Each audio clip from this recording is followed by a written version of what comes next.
Secretary of State Antony Blinken is expected to allow members of the House Foreign Affairs Committee access to view a classified diplomatic cable on Afghanistan that was sent through a dissent channel.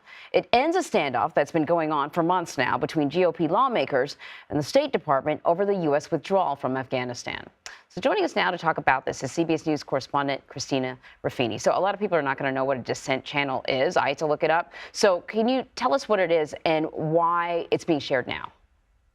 Yeah, it's actually not even something I was super familiar with, and I cover the building. Basically, what it is it's a way for diplomats at a specific post to send an official but secure classified cable to headquarters back in Washington that disagrees with U.S. policy. So in this case, ahead of the withdrawal from Afghanistan, you had diplomats at the U.S. Embassy in Kabul sending messages back to Foggy Bottom, to the headquarters there, saying, we don't think this is a good idea. We think the Taliban is getting stronger, and if you pull out, it's going to be catastrophic for the country.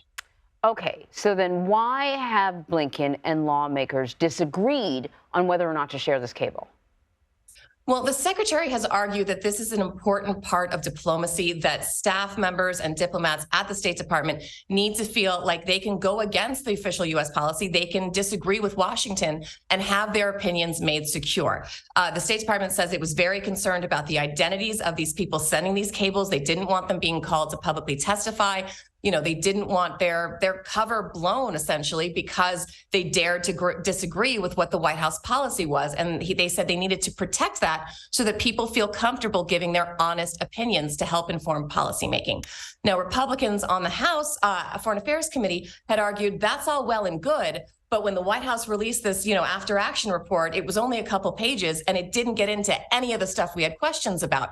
So if diplomats were indeed saying this is a bad idea and telling you about it and you did it anyway, we want to see that. We want to read it. We want to know what they said, because it could potentially refute what the Biden administration has been saying, which is that all evidence, including, CIA intelligence reports, were that they would be okay to pull out, and nobody knew that the Taliban was going to march through Kabul this quickly. And I think you're sort of touching on the answer to the next question, which is just how could what's in the cable shed light on the Biden administration's withdrawal from Afghanistan? As we know, I mean, some things went well and, a lot of things went badly.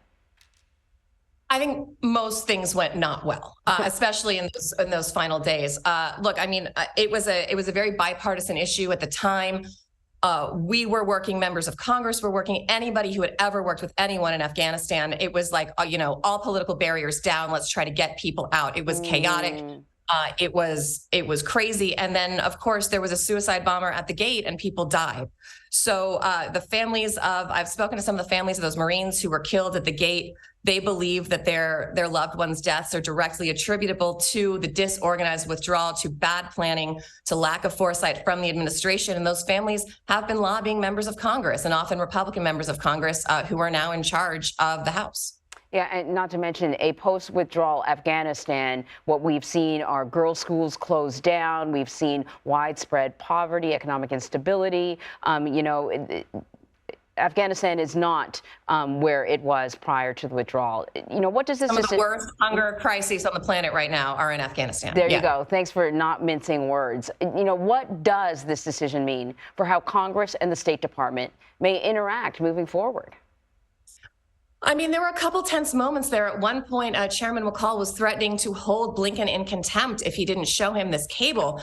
And that's, I know we talk about partisanship in Washington a lot, but traditionally the House Foreign Affairs Committee, no matter which party holds it, has gotten along with no matter which party holds the State Department, because it's not true anymore that politics end at the water's edge, but there are a lot of international issues that there is still bipartisan agreement on. So it's rare to see this kind of open conflict between these parties and players who are traditionally fairly level-headed.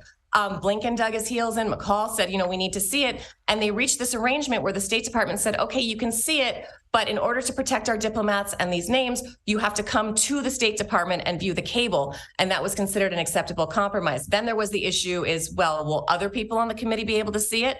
And so far, there have been 3 other members who've gone to the State Department to see this cable. It seems like it's being worked out, but it was a bit of a flashpoint, and we'll have to see how this impacts relations between House Foreign Affairs and the State Department going forward, because one of the reasons, people have been asking me, well, this has been almost 2 years now. Why hasn't this happened before? Republicans weren't in charge of this committee before, right? So they couldn't force this agenda. They couldn't force these questions, and now they can, and they want answers. And so the State Department is going to have to work with them to try to get them, or they're going to end up, being called in front of the committee to testify. All right, Christina Ruffini, thank you.